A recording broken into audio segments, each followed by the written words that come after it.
Nandyan si Lola,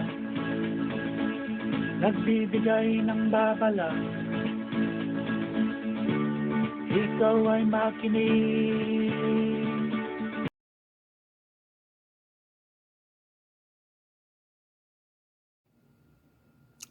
Hello mga po mga anak. Magsashare lang ako, kapiraso lang to. Hindi, kasi nga marami ako napapanood na videos. Ang akin nagre-react lang ako dahil unang-una awareness lang din to. Pangalawa, mahiya naman kayo sa sarili ninyo. Lalo na kung matanda ka na. Yung sabihin, halos apo mo na nga. Apo mo na nga yung lalaki. Nakipagrelasyon ka. O anong ginawa sa'yo? Kinartahan ka lang. Grabe. Tapos binenta, sinula mo ang bahay mo para lang matulungan mo yun. Niloloko ka na nga. I mean, kailan ka ba magtatanda? Unang-una, matanda ka na. Di ba? Mag-isip tayo mabuti. Ito, ina-address ko to sa mga matatanda na, lalo na yung mga bata na gusto lang magsamantala sa matatanda para lang makakuha sila ng pera. Huwag naman kayong ganun. Kaya sumasama lalo ang mundo Dahil masama din mga ugali ninyo. Kailangan maging malapit tayo sa Diyos. Ang gusto ng Diyos, magmahalan tayo, magrespeto tayo sa isa't isa, magtutulungan tayo, at gagawa tayo ng kabutihan sa kapwa natin. Hindi lang sa kapwa natin, pati sa sarili natin. Yung magkaroon naman tayo ng kahihiyan. Yung tumanda ka, tapos gusto pang kumerengke. Yung ganun, mga lalaking matanda na gusto pa rin, ay nako, hindi ko maintindihan. Anong takbo ng utak ng isang matanda? Marami ka nang dinaan ng pagsubok sa buhay. Hindi ka pa ba natuto?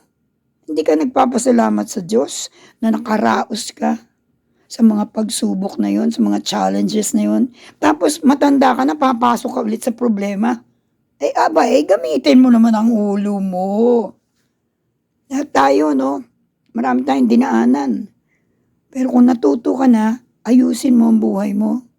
Huwag mong papabayaan ang buhay mo na kung kailan ka matanda, saka ka magkakaroon ng maraming kahihiyan sa buhay. Ikaw ang matanda, ikaw dapat ang nag-umpisa ng tamang example. Ang mga kabataan, hindi mo pinapatulan. Dapat ina-advisean. Di ba? Kung matanda ka na, ibig sabihin, hindi ka natuto, anong tawag doon? Tanga. Sasabihin ko, tanga ka. Matanda ka na nga, nagpapaloko ka pa, lumalandi ka pa, nakakahiya ka. Sus Mariosep, ayusin natin ang utak natin. Hindi tama yun. Itong mga kabataan naman na to, para lang kayong magkapera, lulukuhin ninyo matatanda. Walang respeto. Isa ka pa rin. Mga kabataang walang utak, hindi nyo ginagamit ang utak ninyo sa mabuti. Kung sa mabuti ninyo gagamitin yan, aasenso kayo. Pero kung sa kasamaan ninyo gagamitin, puro yan problema. Ang kapalit niyan palagi, ang karugtong ng mga kalokohan na masama, puro problema yan. Pero kung gagamitin nyo ang utak ninyo sa mabuti, tuloy-tuloy bibiyayaan kayo ng Diyos. Magdasal tayo palagi, hingi natin ang gabay ng Panginoon. Maging matalino tayo. Maging mabuti ang ating pag-iisip, mga salita, mga gawa natin. Kaya mga anak, mga apo, matatanda. Ako matanda na ako. Ayoko ng problema, sa totoo lang. Gusto ko tahimik ang buhay ko.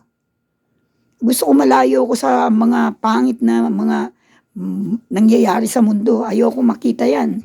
Kaya hindi ako lumalabas, hindi ako lakwatsera. Dinaanan ko na yan Di ba? Nakakapagod. Lalo matanda ka na, nakakapagod. Di mag-ayos ka ng bahay. Hindi yung isasanla mo pa yung bahay mo para lang lumandi ka. Nakakaya, Pangit pakinggan. Ganun ang iniisip ng tao Kaya gamitin natin ang utak natin, tayong mga matatanda. Tayo ang dapat magbigay ng mabuting example sa mga kabataan. Okay? God bless us all. Bye now.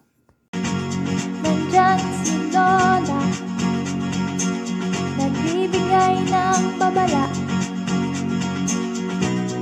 Ikaw ay makinig